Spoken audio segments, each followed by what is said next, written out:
बिस्मिल्लाहिर्रहमानिर्रहीम। अस्सलाम वालेकुम व्यूअर्स, मैं वेलकम करती हूँ आपका अपने यूट्यूब चैनल ड्रेसिंग मेनिया पर। आज आपके साथ ट्राउज़र्स की एक डिज़ाइनिंग शेयर करने जा रही हूँ। इसके लिए मैंने ट्राउज़र की लेंथ में 1 इंच का मार्जिन एक्स्ट्रा रखा हुआ है। यहाँ पे मैंने front end back high and low के हवाले से जो ट्राउज़र्स की कटिंग की जाती है वो कट करके इसकी साइड सीम को बैक की तरफ कर दिया है। आप चाहें तो इसे दाएँ बाएँ भी इस तरीके से शिफ्ट कर सकते हैं।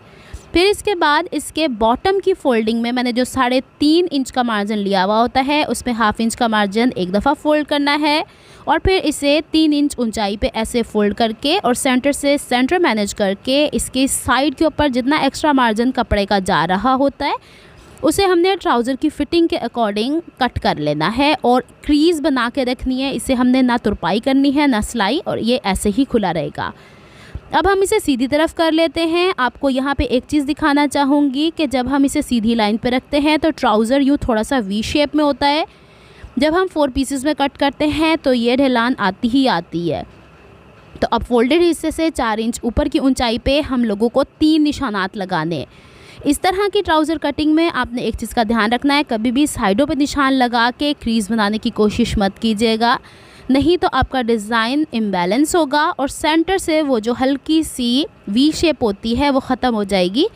अब हमने 3 जगह निशान लगाया और इन 3 निशानों को आपस में जब स्केल की मदद से मिलाएंगे तो आप स्केल की पोजीशन से देख लीजिए कि सेंटर से वो उठा हुआ है। अब बॉटम का हिस्सा खोल लीजिएगा और 4 इंच की ऊंचाई पे जो पेंसिल से हम लोगों ने निशान लगाया है उसकी कटिंग करनी है। और यहाँ पे कटिंग करने से पहले ज़रूर जहन में रखना है कि पीछे सिलाई का मार्जिन दायां बाएं ज़रूर शिफ्ट करना है। फिर इसके बाद जो 2 पीसेस हमें मिले हैं उस पे हमने 1/2 इंच के निशानात दोबारा से लगाने हैं। ये जो नीचे वाला पीस कटा है पांचे की तरफ से उसको भी, और इसको भी दोबारा मैं हाईलाइट कर रही हूँ पेंसिल की मदद से, क्योंकि जो बिगनर्स हैं उनके साथ इशू ये है कि जब वो लेस लगाते हैं तो लेस आगे पीछे है, झोल खा रही है, उसमें कोई इशू आ रहे हैं। तो इसका मेन इशू यही है कि एक तो कपड़ा यहाँ पे चौड़ाई के रुख पे है और दूसरी चीज़ सिलाई का मार्जिन एक जितना दबाव में नहीं रखा जाता।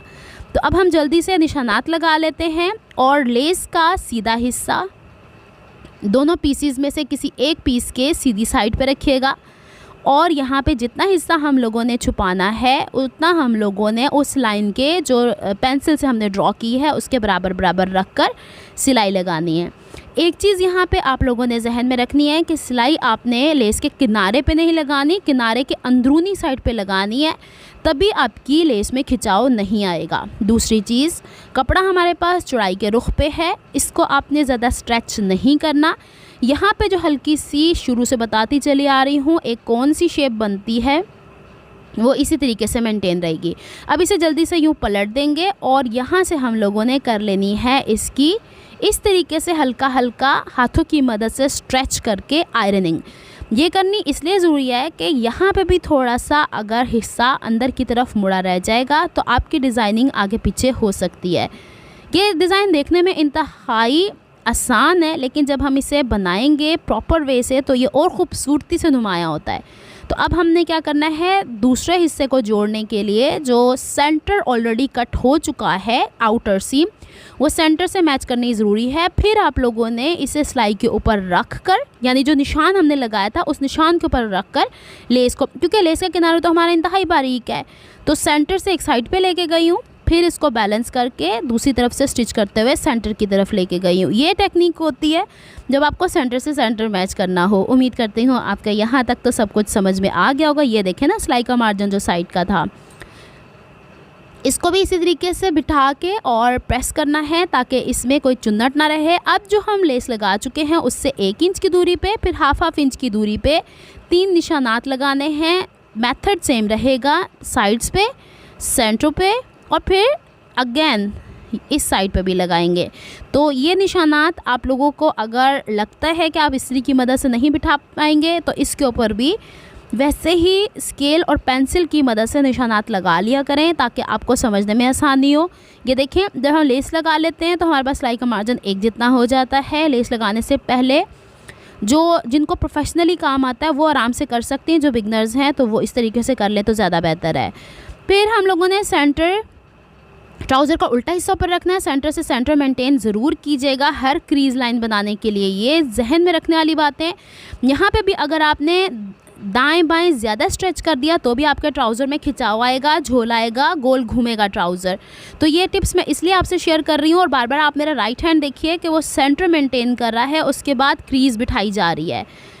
तो इस तरीके से आप लोगों ने भी काम करना है। पूरी छींक के 6 जो यहाँ पे लाइनें हैं उस पर क्रीज़ बना लीजिएगा। अब देखें ना, हमारे पास पांचे की तरफ जाते हुए तो नैरो है ना, तो अब क्रीज़ बनाते हुए इसकी लुक कुछ ऐसी है। फिर हम लोग इसकी पिनटक्स की सिलाई स्टार्ट करेंगे। ये मैंने आप लोगों को डिटेल में दिखा दिया है। पिनटक की सिलाई करते हुए मैंने सबसे ऊपर वाली पहले स्टिच किया है, फिर धीरे धीरे हम लोग स्टिच करते हुए नीचे की तरफ आएंगे। ये जो सिलाई का मार्जिन है, हो सकता है मशीन यहाँ पे दाएं बाएं खिसक जाए, तो थोड़ी एहतियात के साथ जल्दी से हम लोग इसकी 6 की 6 पिनटक्स को स्टिच कर लेते हैं ताकि आप लोगों को दिखा सकूं। यहाँ पे ये इस तरीके से लुक आएगी। इसे इस्त्री करने से पहले कपड़े के ऊपर ही थोड़ा सा स्ट्रेच करके रखिएगा। और पिनटक्स की सारी डायरेक्शन हम लोगों ने डाउन साइड करनी है, यानी पांचे की साइड के ऊपर। और इसको अच्छे से हम लोग कर लेते हैं आयरन। इससे भी बारीक अगर आप स्टिच करना चाहते हैं तो वो आपके ऊपर डिपेंड करता है।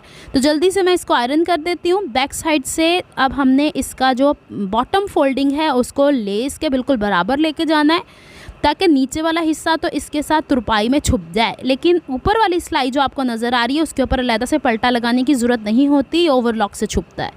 तो ओवरलॉक करके इसे आपने कट कर देना है। अब जब इसे फोल्ड करेंगी तो इसकी जो इन सीम है वो तो आउट हुई हुई है, तो 9 इंच पांचा लेके इस तरीके से, अगर आपने कटिंग करते हुए स्केल ऐसे रखा था तो ऐसे रखेंगी। अगर आपने कटिंग करते हुए स्केल बाहर की साइड से यूज़ किया था तो बाहर की साइड से कट करेंगे, नहीं तो आपकी फ़िटिंग आउट होगी।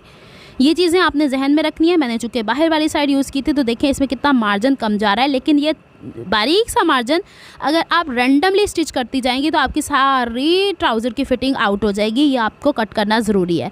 अगर आपको मेरी एफर्ट्स पसंद आती हैं तो please like my videos, subscribe to my channel, hit on the notification bell for more updates. यहाँ पे मैंने कंप्लीट स्टिच करके आपको दिखा दिया है। उम्मीद करती हूँ आपको ये भी समझ में आ गया होगा कि डिज़ाइनिंग करते हुए हमने किन चीज़ों का ख्याल रखना होता है। मिलती हूँ मैं आपसे नेक्स्ट वीडियो में किसी नए प्रोजेक्ट या आइडिया को लेके। तब तक के लिए दुआ में याद रखिएगा, अपना बहुत सारा ख्याल रखिएगा। अल्लाह हाफिज़।